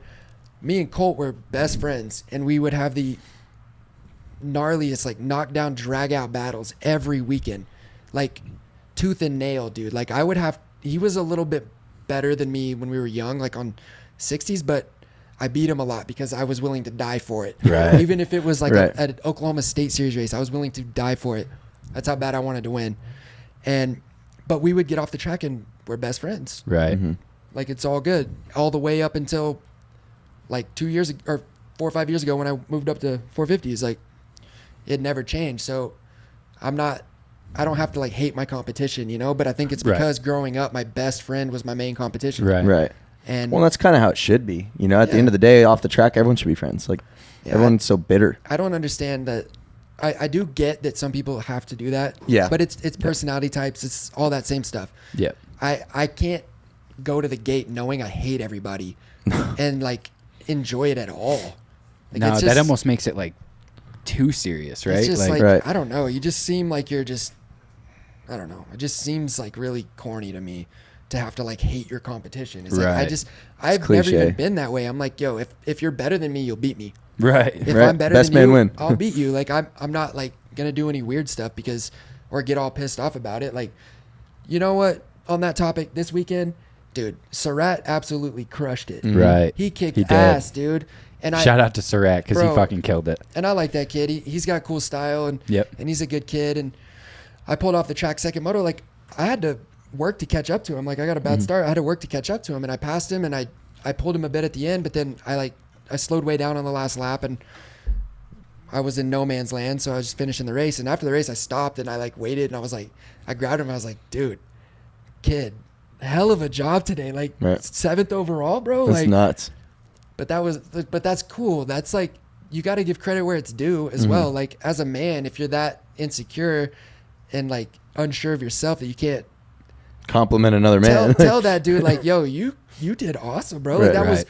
good job. Like, obviously, if you're battling for a championship, you're not going to be like, oh, dude, I'm so happy for you. But, Right. you know what I mean? But, like, at the same time, you shake that man's hand and look him in the eye and say, Right. congrats, you were the better man. Right. You know?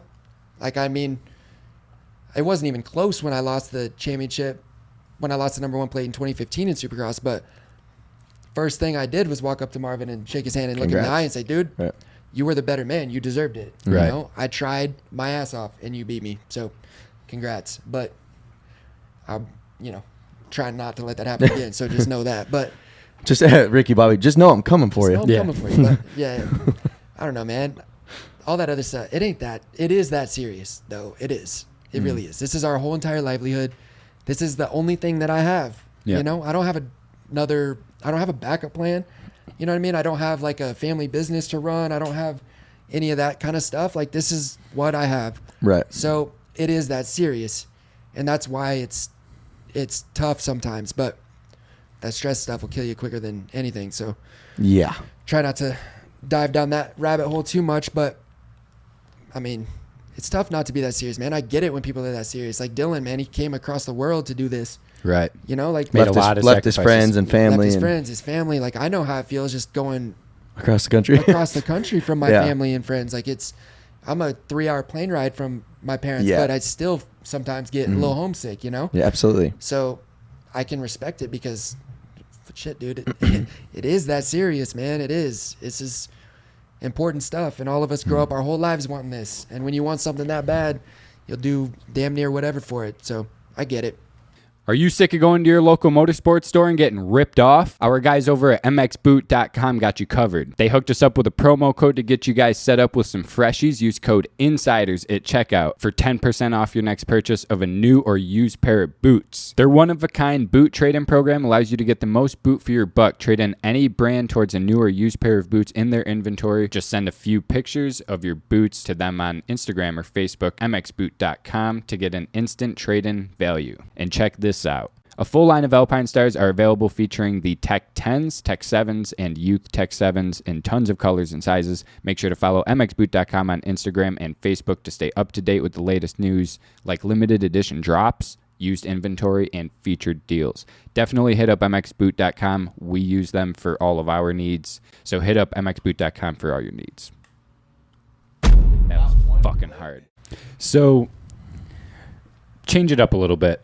What is your kind of take and your opinion on,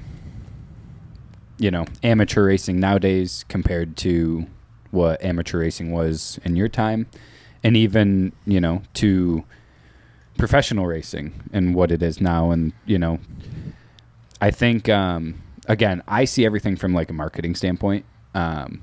So there's a lot of things that I see when I watch pro motocross and I'm like, fuck, I wish they would do a lot better at this. And, so like, as one of the entertainers, what's your opinion on all that? How do you see it? I think I said this the other day too. I think that the sport in itself, I don't think a lot of people think we need to change all this stuff and do all this wonky stuff. And I don't think that's the right move. Yep. Because then it's not what it is. It's Right. not what I love if we make it weird and start changing stuff. Yep. But I do think that, like, if you're saying from the marketing side of things, it's marketing, dude. That's really all it is. Right. Like, think about what Supercross was in 1991 and then think about what it was in 1999. Drastically different thing. Right. And the only reason really, yes, there was more sponsors coming in and all of that, but the reason for that was Jeremy McGrath. Right. But Jeremy McGrath was larger than life. He was the definition of cool. Yep. You know, and then you had like the battles with Fro, and you had all these other guys. There's so many of these personalities, and they're all different. People had badass nicknames back then. Like, Yeah, no one has those anymore. We had What the the King, fuck? we had Yogi, we had all this cool stuff, man. You know, so like this stuff is real. So it's not wrestling. You know, it's real.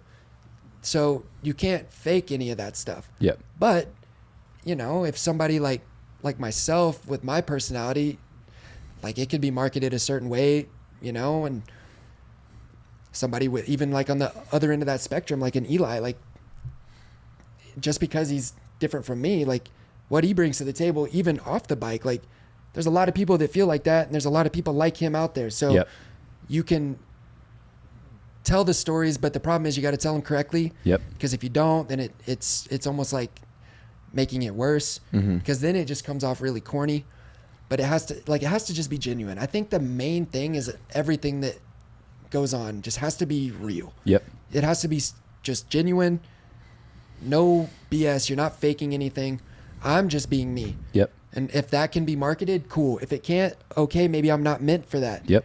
But if it can and I am, then awesome. Like I'm down for that. But I think if you market it correctly, I think that's really the only thing that it's missing, because it's so damn cool. It's dangerous. It's like exciting. It's fast. It's fast. It's all this gnarly stuff. Like you're going so fast. You're jumping crazy jumps. Dudes are battling with heart rate in the red for 35 minutes. Like when you look at like what's actually happening, like gas, brake, shifter, front brake, back brake, you know, heat of the moment, heart rate's 200. Like none of that shit even makes sense. You can't even simulate that heart rate doing anything else in the world. Like you can't go to the gym and simulate that heart rate for 30 minutes. It doesn't work. There's like, nothing you can do to simulate it. It's honestly just, it's a crazy thing. It is. It really doesn't make sense. Like when you think about it. It's a really crazy thing. Like you can kind of understand a lot of sports. You can kind of understand like cars and stuff like that. But what we do is nuts. Right. Yeah. We have no cage. We're like super vulnerable. And there's 40 of us going for the same little spot in the first corner. And we're on these motorcycles that are so damn fast. And then we're jumping 150 feet some races. Like, dude, this stuff is nuts. Yeah. Right. The track is bumpy. It's crazy. Like, there's all these people. There's the heart rate being up. You're physically exhausted by the end of the moto, and you still got to push through it. Like, it's really badass, you know? It is. And I think where our sport goes wrong a little bit is like, you know, one of the main reasons I wanted to have a podcast was, you know, because there's really not a platform where a lot of these guys, you know, including you, get to really showcase your personality. You know what I mean? Because on TV and whatnot, you really don't get to see the guys with their helmets off very much, you know? So minus a couple interviews here and there, which, you know. Sponsors, that's all you hear. Yeah, it's, you know. You know what I mean? Like nowadays the way it is, you know, the teams kind of want you to say certain things, and, you know, it's all kind of, it's not played out, but, you know.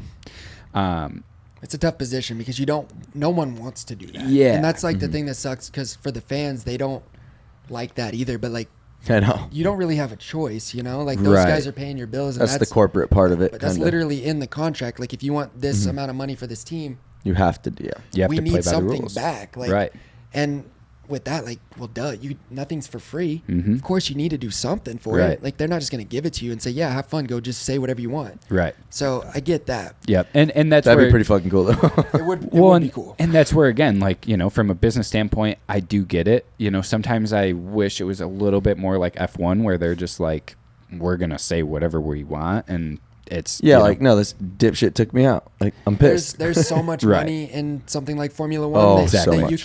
they can do whatever the fuck they can do whatever the fuck they want. Yeah. But again, it's not going to hurt like, for money.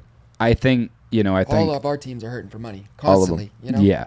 Yeah. Imagine that the gnarliest sport in the world money, is hurting the most. Right. Like a lot of us in the 450 class in the top 10 are riding for 40 grand or something. Yeah. You know? Like that's crazy. Like, dude, like, you don't have to graduate high school to make more than that, you know? Like, no, it's minimum wage at fucking McDonald's. Exactly. Right. We're out here busting our asses, paying for trainers, paying for riding facilities, like in hopes of something greater. But it's like, you know, well, and how many? Look at frickin', you know, the FXR Chaparral team. Cody Schock just got 6th overall in the year. Literally crushed it. Crushed it. Mumford did great, top 10s every weekend, and the team folds. It's like, how the fuck these rides are just disappearing. I won the next to last race on RCH When they folded. The next to last race that we did, I won. That's great. Right. And then the team folded because but funding, it's gnarly out here. And again, I mean, I don't think that stuff like this would answer all the issues, but I do wonder why, I don't know if it would be the AMA or FIM or whoever needs to do this type of stuff, but like, why don't you ever see like documentaries on these guys? Like, I think that the sport almost has like a bit of an identity crisis. Right. Honestly, like it does. I think that's a good way to put it. Actually, I think that like, because it's tough because there's like a lot of cooks in the kitchen, and it's hard to know like who's steering this ship really. But I don't think that the people in charge of like that and the optics of things really know what they want it to be. Right. I think it's like, do we want to be? We hear all this. Do we want to be NASCAR? Well, I don't think so because this isn't NASCAR, Right. Very different from NASCAR. I get what they're saying, but the fan base could be similar, but it's not the same. Right. It's not the same. We're a very like niche thing. Like the people that love this. Yep. And the rest of the world doesn't know or care. But that's okay. There's enough to sustain this, and all of us make a living from what we have. But I think trying to change it and make it all weird, it's like then you start doing stuff that just isn't genuine because Right. it's not. It's not real. It's not real. natural. What we have is so cool. Like just do that. Yeah. And that identity crisis thing is the problem. And then also people talking about like outside sponsors and things like that. Well, if somebody brings an outside sponsor and tries to have a sponsor, then Feld or somebody will end up getting the sponsor. Right. And they get all the money. And then it's a sponsor of the series. And then they, you know what I mean? It's like stuff like that is tough because it's so hard to get funding for a team. Like I've been in some of these meetings, dude. Like I'm Native American. So when I was on RCH, like I was going to some of these like meetings and conferences and stuff with casinos and like tribal stuff trying to get funding. Right. And it's so hard, even with them being so excited about having like a Native American Supercross champion. Yep. 250 East Coast Supercross champion, by the way. I've seen some of the comments, guys. I know I'm not a world champion. I get it. He's a Seminole, though. Amen. But even that, like being excited about it, the aspect of like representing like the whole culture, like it's still hard to get money. Like they still aren't going to just open their pockets. Right. So No. it's so hard to get money for teams to just even keep running, let alone thrive. And then when you kind of get sponsor snaked, sometimes it's damn near impossible. Right. I didn't even think about that. That's a good point. Like an outside sponsor comes and grabs a team, and Feld gives them that same opportunity to sponsor the whole series. Now they're like, well, why wouldn't I do that? Like Chad's situation. Like CBDMD. Chad's situation a few years back. That kind of stuff. It's tough because then the very next year, it's like, oh, now we're a sponsor of the series. And obviously, I'm not one of those guys who's going to bash Feld or MX Sports because I'm very grateful for what they do. Yep. Because they give us a platform to have a living and a life. So we all should be very grateful instead of just always just being negative about it, like that doesn't get anything accomplished anyways. But when it comes to the business side of things, it's tough because they're in the same boat, dude. They're trying to stay afloat too. Right. So it's they have a lot of overhead. It's the way life works. It's dog eat dog in any industry in life because there's enough to go around, but not really. It's Barely. hard to get it, and you got to like fight for that stuff. So I understand it, but at the same time, it does suck because then if you do have something and you think, okay, cool, this could get us through another 2 years or whatever, and then the rug gets pulled out, and then you're kind of screwed because it's so hard to find, especially a big sponsor. Right. Really hard. Right, to bring real money. So, again, to switch it up a little bit, past couple seasons you've rode for Rocky Mountain KTM, very respectable team. If I'm not mistaken, your contract is up with them. So what does the future look like for you? The future is it's a bit unknown at the moment. I had a great 3 years with that team. I thoroughly enjoyed working with the guys, man. I have really good relationships with most of them. I became very close with like Michael Byrne. I'm going to keep working with him as well. And I really enjoyed it, man. And they gave me 3 years, which is more than most would, right? And I had a lot of issues. I struggled. I damn near retired. Like I had a lot of weird stuff that went on, and they were supportive and held me down through all of that. And I'm very grateful for that. So obviously now it's time to move on and find something new. And I'm in the process of trying to do that, talking to a few different places. And I'm confident that I'll find a landing spot. You know, I don't think that I'm going to end up having to go like the privateer route. We tried that. We were going to do that a couple years back before I got the Rocky Mountain ride, which was, I think the first time I rode the bike was like Wednesday before Anaheim won that year. But it was, dude, it's a lot. Yeah. Like serious respect for anyone that does that after we were trying to do it. Mm-hmm. It was a lot, dude. It was really, really difficult. Makes you wonder how a lot of those guys pull it off. It was so difficult. Was that the year that you had, I won't, I'm dropped. I was going to ride you for were that. supposed to ride I was going to ride for that Honda team, the team. Yeah, Phoenix Honda. And then it unfolded last which was minute. a different iteration of what the Phoenix Honda team is now. That's right. It wasn't the same thing. And it folded, just couldn't get the funding. And then me and Jimmy Button, we were going pretty hard, just going to do our own thing. Somebody was going to help us out with a rig. I have mock-ups of the bike and everything. Like I had a lot of sponsors that stepped up that were going to help me out. So, and it would have been easier for me than it would have been for most, I'm sure, because I would have had people that were going to help because I have relationships with people. I've been in this sport for a long time, but even with all that, dude, it was going to cost me so much money. And that says a lot. I don't have a shit ton of money. Right. You know, so it was going to cost me a lot of money and a lot of work. And it was like sleepless nights, dude. Right. Like that's probably when I got Epstein-Barr, to be honest, because I was still riding and I was so stressed out and I was using energy that you're trying to find. And I couldn't sleep, dude. I just burning the reserve tank. Couldn't sleep. I was driving like sometimes 2.5 hours a day to go ride. Like it was a wild time period for sure. I learned a lot, grew a little bit, so it's all good. But that's a crazy concept though, because I think a lot of people would just assume that like, oh, you know, if Justin Bogle loses a ride, he's going to be fine. You know, like no matter what, he's got people that are going to cover everything for him. You know what I mean? So like, I think that's crazy for people to hear, like, even with you having the connections that you Ain't that simple. It's not that simple, right? Like you're still going to have to spend a shit ton of money to make it happen. Mm-hmm. Yeah. I mean, full disclosure, the year that I was a fill-in, the first year on the team for outdoors, Benny came back. And if I wanted to race, like I had to come out of the pockets a decent amount. Mm-hmm. Right. Like I had to pay for like my engine services, suspension services, my mechanic, my mechanic's flights, like my travel. I spent a lot. Spent a lot of money that summer to go race, and I just wanted it. You know, right. I wanted enough to, you know, like this last time I just decided one day after going down to 83 compound that I was moving. If they had a spot for me, they did.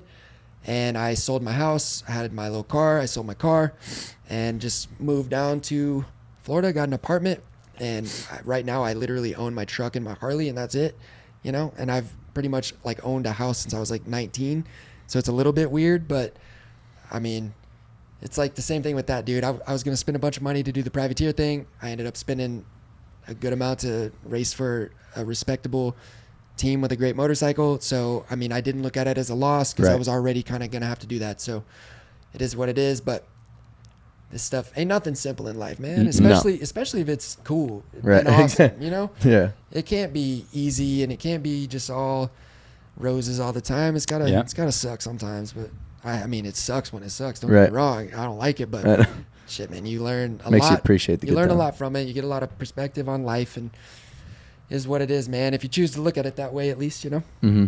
It's funny because I know you and Benny are pretty close, right? You and Bloss. Yeah, we we were living at Rayners and stuff like that. Robbie's for a long time. Right. Yeah. But I know there was like a few years there where I feel like with the Rocky Mountain thing, it was kind of like you or him. Did that ever make anything like kind of like uncomfortable or awkward? Just like not really like, not that it was your guys' problem, but at the same time, like that's kind of hard knowing that the dude you live and train with, you know, you two are competing for one spot. No, it was definitely hard. It was awkward. It was It had to be. Like I don't like that uneasy feeling of like the anxiety from that kind of stuff either. And, and we're like at Robbie's, at Rayners, the shops, they're like, you know, there's like one shop with like 5 bays in it, you know, but walls in between. And we're like next door to each other. He lived 1 mile away from me. Like we were around each other a lot, you know? So it was awkward, but the one day when stuff started getting a little weird, I just went up, I walked over there and I said, yo, let's talk about it.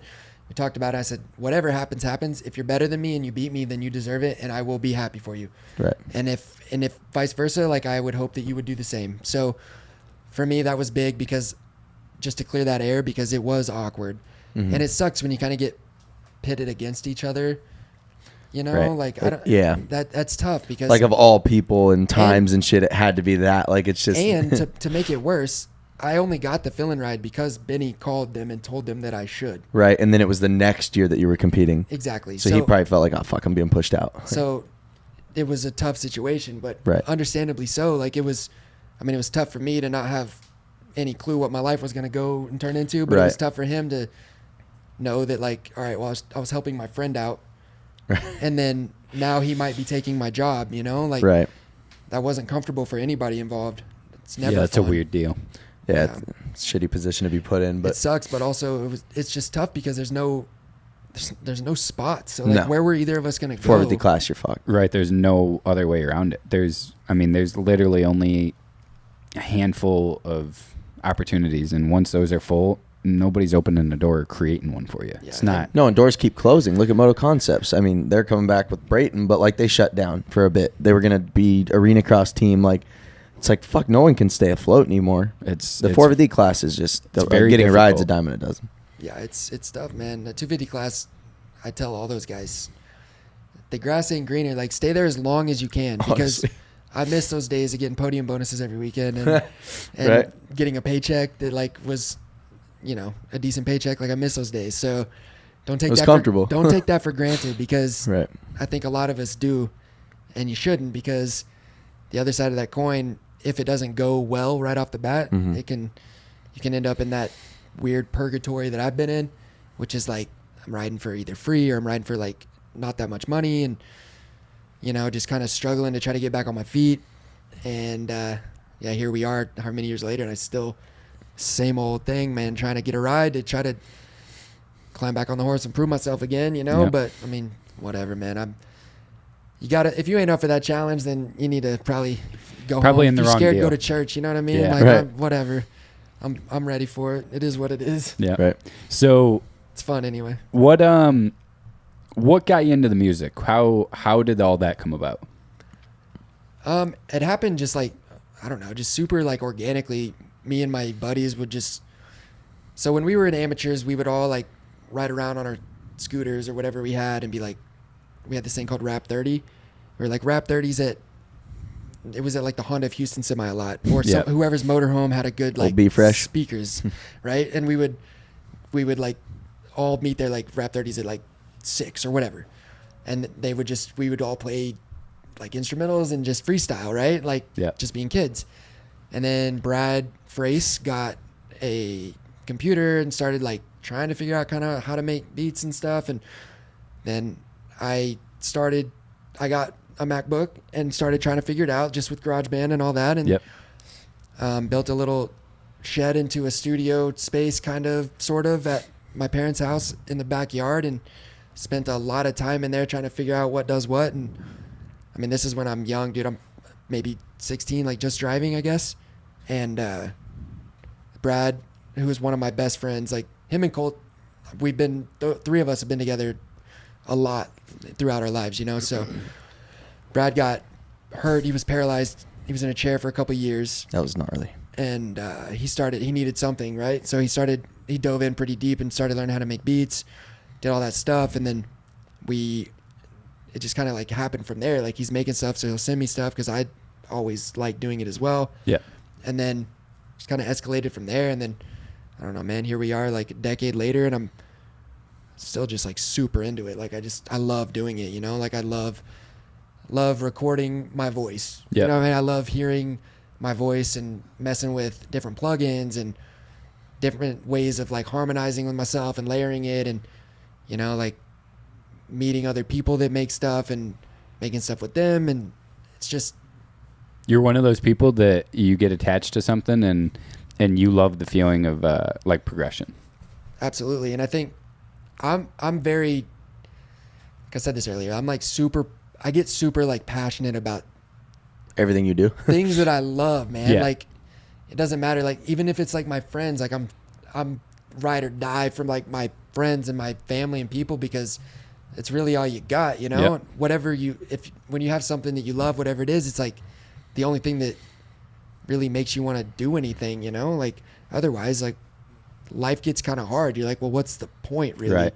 You know, like if you start thinking about that too much, it gets pretty gnarly. So, And it's easy to get into that. of course, it's tough, especially when you're doing what we're doing and or like say, I can only speak for myself. You're hurt a lot and having a big surgery or another one, and you're off the perks, Yep. and you're zoned out, and you're alone, and you know what I mean? Like Those are some bad thoughts. it gets gnarly, dude. Like I had so many like back to back injuries for like a couple years there that, dude, shit got dark for sure. But Right.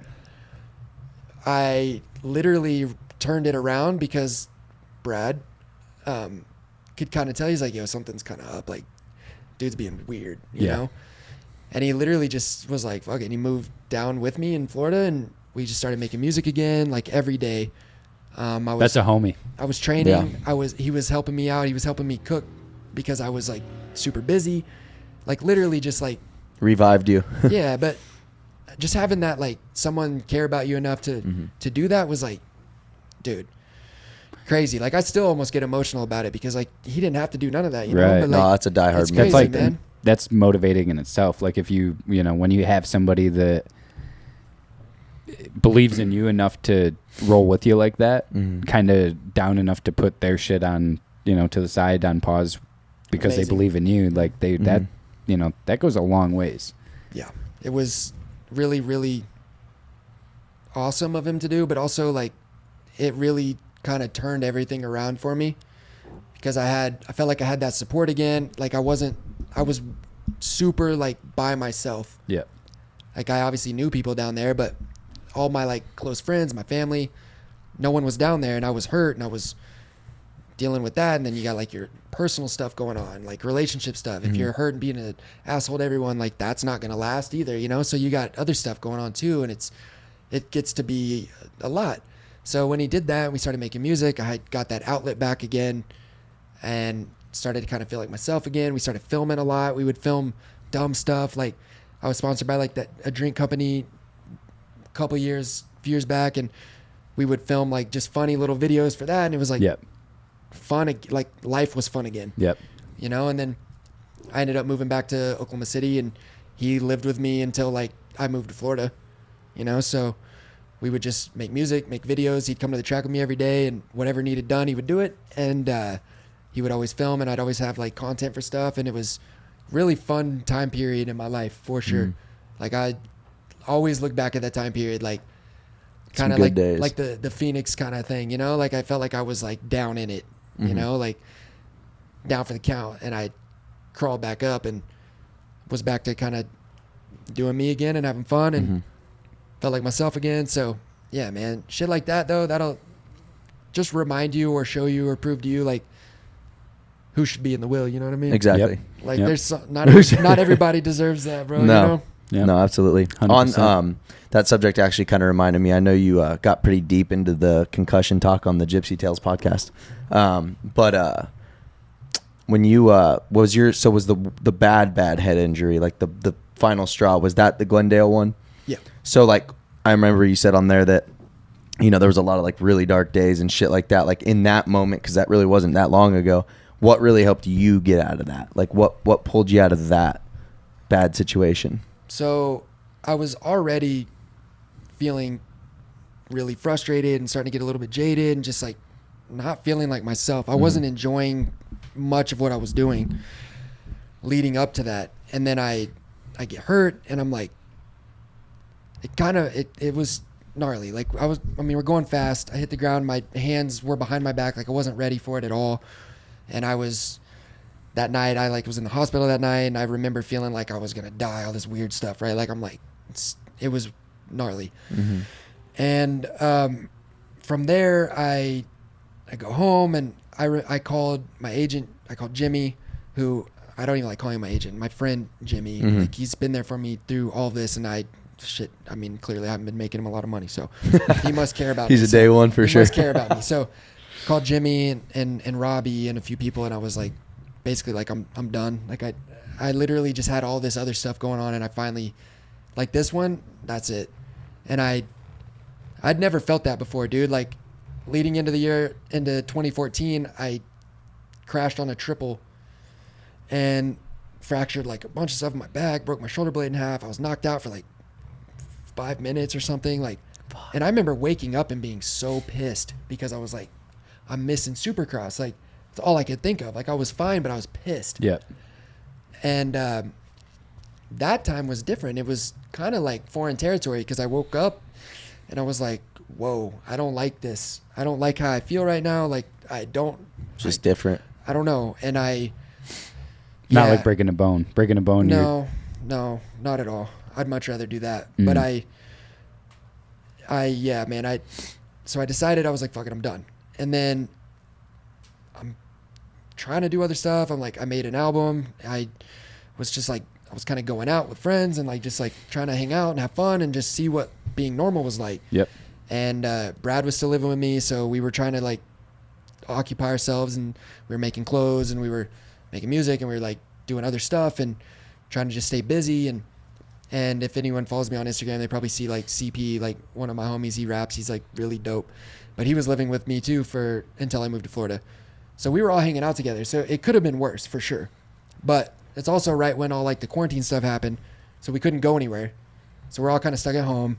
I'm not doing really anything that gets me like excited. Yep. I have all this like emotion from thinking I'm retired. I have all this like weird stuff going on. And in hindsight, that's my soul telling me that it wasn't time yet. Yep. You know, but in that moment I didn't know. And I was never scared in my career, my life of it ever. Nothing ever scared me, but that one scared me. Like it took me a while to get over it. I was literally like, until maybe halfway through outdoors last year, I was still like a little gun shy. No shit. But it was really, really cool when I finally realized like, oh, I'm not even thinking about it anymore. I haven't been for a couple weeks. Oh, that's pretty cool. Like I'm finally over it. You've crossed that threshold. Finally got over it. Because that was almost the scariest part too, when I did come back and I had some of those weird things where I was like kind of pulling back, or I was like, dude, that's not like, gonna am fly. I going to get over it? That's not going to fly because you can't do this at this level like that. Right. You'll end up getting hurt worse. Yep. And yeah, man, through all that time period though, it got dark. I was pretty depressed, I guess. Mm-hmm. But then one day, I swear, one day I woke up, felt better, like almost like I drove through a fog. Right. And I was just like, just clear. Oh, I like wiped my glasses off or something. And I went and rode and just like fully like OG style, like went to my parents' house. Like my mom was there and that was it. I didn't tell anyone I was coming over. The track I had, Guy Cooper built my track when I was a kid, and the same track that he built when I was young that hasn't been ridden in a decade plus, I went and rode that. No shit. And I was just like, man, this is fun. Yeah, I was like, dude, I called Jimmy, I called Burner, I called my mechanic. I was like, all right, I'm doing outdoors. I know I don't have much time, but I'm doing outdoors. Yeah. I need to get back on the horse. Like that just confirmed it. I was feeling it for a little bit. Like, am I making a bad decision here? Like this could be wrong, like super wrong. Like my life could go like a way different path and I don't know which way that's going. Right. So I feel that, so it was like, once I got back into it, I was miraculously just felt better, Right. Had that thing, that medicine for the soul, I guess, whatever that is. But I went into outdoors last year, like super unprepared, obviously, because of all this. I didn't touch a dirt bike or ride for 5-6 months. So raced my way back into shape. I started getting back in the top 10 by the end of the year, but that's about the time when I stopped kind of got over the fear, I had the Cougar in the car with me. You know what I mean? So I think. Old Karen. Yeah. So I think I got through it by just going through it, Right. That's like really all you can do. There's no. You got to face the fear. There's no trick to get around all of that. It's like there's no special magic potion to be super fit or to be super smart. You have to like work at it, Like if you're going through that, like I had to really lean on like my family and friends in that time because it was weird, man. I didn't even recognize myself. Like I've always been, like I said, I've always been pretty confident in myself. I've never really had an issue. Like I'll show up to the races wearing whatever, and I don't care. Like everyone looks at me like I'm an idiot, but like it doesn't really affect me. But, Still look cooler than you. but it was a hard time recognizing myself for like 5-6 months, dude. And I mean, that's what concussions do. Yep. You know, and especially solid ones, like they change you a little bit. Throws everything off for a bit. Fucks with your head a lot. Messes with like the chemistry in your brain. It does a lot of things, you know, and the brain's a muscle. So Well, I feel like it makes you question a lot of shit too. You know what I mean? Especially in the beginning, you're just like, I don't know what to believe. Like, yeah, and honestly, the feeling of like waking up from a concussion and then like knowing that your brain's about to do a full computer reboot and go through all the emotions, you're gonna get pissed off, you're gonna cry, you're gonna be scared, it's weird, but like your brain it's like a computer rebooting itself when you come back. And after you've done it a few times, you wake up and you know that's coming. It's like, it's the worst feeling, dude, you know? So you're like, you're in that moment. Obviously you're like, man, the hell with this, but little time heals everything, you know, you go through stuff, and as long as you can get through it in a little bit of time, the pain starts to fade a little bit. You start forgetting a little bit. right. Yep. You know, next thing you know, you're throwing it into the first corner, bumping bars with people not scared no more. So Right. it's a beautiful thing, honestly. Like, it's like circle of life without having to die, you know? Right. It's pretty cool. As far as like the racing and like physical activity and stuff, is your brain 100% normal for that? I feel awesome. Like no I feel long term, good, dude. Like, no feel like- limits. I feel like I'm still very quick with being a smart ass, and I'm As long as I still got my I'm jokes. pretty good at like, you know, picking lines and finding stuff on the track. Like I feel like myself again. So I don't think nothing residual from that. Like, I mean, luckily, obviously you never know, but yeah. you know, and that's the thing too. Like a lot of people talk about my head injuries, even like some teams that I've been talking to. And I'm like, you guys, As a concern. but I'm like, you guys realize that everyone in the whole entire pits here is like, had probably the same amount, right? Yeah, Like, everyone's gonna have CTE. Everybody's dealing with the same exact thing. like everyone's done this since they were 5. They've all been getting. We've all eaten shit a lot. Yeah, Right. it's just part of the game. But I said this on Gypsy Tales as well. Like I did a lot of mine in front of people, you know, like, right. Yeah. you know, so like you don't know what someone like Eli's doing in Colorado. You have no idea what's Yeah. going on out there. So, It's still. I guarantee it still happens. and I know, Right. Yours just happened in front of people. yeah, and it's especially place. these days, it's hard because if it's in front of anybody, everyone's gonna know about it. you And know? they always assume the worst right away too. Yeah. Like So- you hit the ground and you're passed out. Oh, he's dead. Oh no, he's okay. He woke up. Yeah. So I mean, that stuff's kind of annoying because It like, is. yo, like I think I've proven over the years I'm pretty tough. Like I'm not Yeah. a chump. Like Right. I'll get up off the mat if I physically can do it. I'm doing it. So I don't know, man. It's a little annoying when it starts to become a question of like if I could handle it or whatever. But at the same time, I understand the concern because I've done a lot of stuff, had a lot of injuries. So Right. Do you consider yourself like a spiritual person? Like, how do you see life? Like, do you believe that everything happens for a reason? Do you believe in karma? Like, what's your I output? believe that there's a God above us, and I believe that any other explanation just doesn't make any sense to me. And even if that one's hard to explain, I'd rather believe that, you Yep. know? So for me, man, I pray a lot, you know? I'm nowhere near perfect. I'm a full-blown idiot a lot of the times, but I think we all are. I think the smartest people are able to recognize that, though. yeah. thanks, man.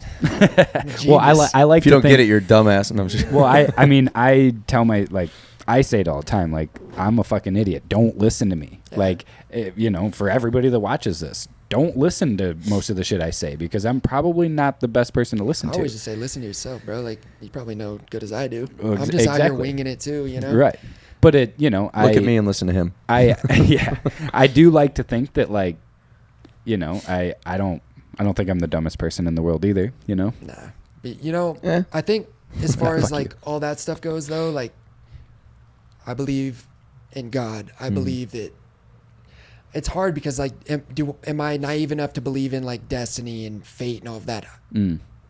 Yes, you know, I do. So it's like I don't even think that's naive. whether I mean, that's like corny or whatever, it's like, dude, like certain things happen in your life and then you end up certain places. Like that can't just be It's not all Coincidence. coincidence. it can't Yeah. just be chance, you know? Like, and if it is, like, damn, those are pretty good odds because however you end up is like okay. So Well, then at that case, made it it's this like, far. well, it's like, fuck, what have I done to get all these good odds? You know what I mean? Like, yeah, I don't know. I believe in all of that, man, and I believe that things do happen for a reason. I know sometimes everything doesn't. You can't always blame everything on, oh, there's a reason for this. You know, sometimes stuff happens. No, sometimes just shit happens. Because we're humans and we just make mistakes. And sometimes you just get yourself into stuff that you shouldn't, or stuff happens. It's like, that's part of life. But I do think too that like going through life without some people that could go through life without some sort of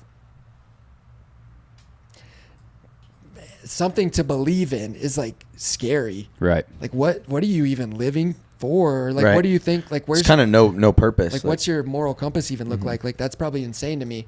I feel like those are lost people. Definitely, man, and that's tough because life is so hard. Even just if you're somewhat put together, Right. like the shit gets. What's it hard like that? sometimes, You know, like what would it be like without having something to believe in and care about? You know, like we're human beings. It's like an innate desire in us to like believe in stuff. You know, Right. like we want to know. We gotta have something. You know, so I don't know. I think when it gets dark and things start to get rough, that's everybody prays in the end, right? Yep. They say that because That's true. that's in that moment. Because there's nothing else left. In that moment, you don't think you're smarter than everything else, or that there is a chance that something couldn't be real. So I don't know, dude. Like when you go through a lot of stuff too, I think life, God, the universe, whatever people want to say, I think has a way of humbling you if you need it, I agree. and a way of kind of. It's almost like you're a pinball in a pinball machine, and thing's just like knocking you around until you finally get where you're supposed to go. Yep. Until you know? find your channel to go down. Until you find the channel that you're supposed to go down. I don't know, man. That's how I feel flirting with chicks at the bar. I'm in a pinball machine. Just try again, man. Just if Bouncing fail the If you first don't time, ask, the answer's always no. Bouncing from one to the next. go straight to the next one, man. Hey, worst they can say is no, you know? Oh shit. Well, shit. Justin Bogle, man, we are super appreciative to have you. Thank you I for didn't even coming on. mention this is a 19th episode, and we brought in Justin Bogle, number 19. We had to So do that. Power move, man. I can Who do you already. think? Who do you think's the next episode? I gotta call Brock. Yeah. Tickle time. BT, baby. I already imagine that you'll be somebody that we ask to come on again, because I have a whole bunch more shit that I could talk to I you have about. fun, man.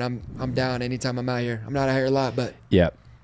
So we're gonna click out of here. Hash boy, get us the fuck out. Justin Bogle, we appreciate you coming on. Thank you. We wish the best for you for this upcoming season and thanks, boys. in the future. And Let's go find that fucking success. Let's find it, Yeah. man. I've been searching. It's there. It's got to be out It's there. there. It's got to be out there somewhere It's like the ocean, dude. You're bound to hit something at some point. at some point, man.